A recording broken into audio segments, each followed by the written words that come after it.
Alright, so if you've seen my MCU rankings, you know that I'm not the kindest when it comes to the previous Captain Marvel film. It's pretty low on the list. Now, while at the end of the day I did enjoy the Ms. Marvel Disney Plus show, I found its narrative structure a bit odd, and the tone was definitely for the younger fans. And while I wasn't completely put off by the trailers for this movie, I wasn't completely sold on it either. Combine that with the pretty mixed to negative word of mouth about this movie over the past few days, I was expecting it to be pretty forgettable, if not a disaster. But this is the most pleasant surprise I've had at the movies this year, and some of the most fun. Now, the first Captain Marvel movie I found pretty lackluster. I say it's trying to be another Guardians of the Galaxy film. This one, in terms of the tone, feels like its own thing. It feels less derivative of Guardians of the Galaxy and more like something else. And even some of the shots in this movie are stylized like a comic book. And that's what I got, a fun comic book movie. It has scenes in it that I found wildly creative. Like, there's a part where they go to an alien planet, and the aliens they meet are pretty fun. And there's this fun little dance number. It's not a musical, but there's a fun little scene in there that's kind of a musical Bollywood type thing that was pretty fun. You know, the filmmakers looked at what worked about the first movie, and they expanded on it. For example, everyone loves Goose the cat.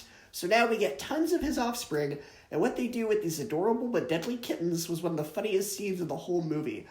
Now, in the first movie, I found Carol to be a pretty bland character, but here it actually feels like she has character flaws, and overall, she's better written.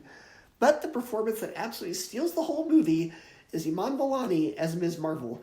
Do you love the infectious energy of Tom Holland's Spider-Man when he meets his heroes? Imagine a whole movie of that. The actor seems genuinely excited to be in the movie, and she is a delight.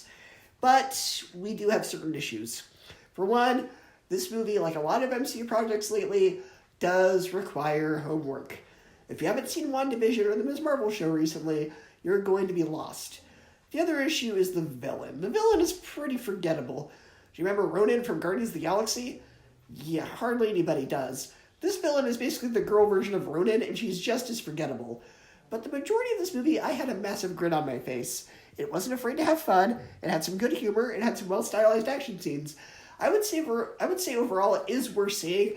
Just make sure you've done your homework by watching the Disney Plus shows first.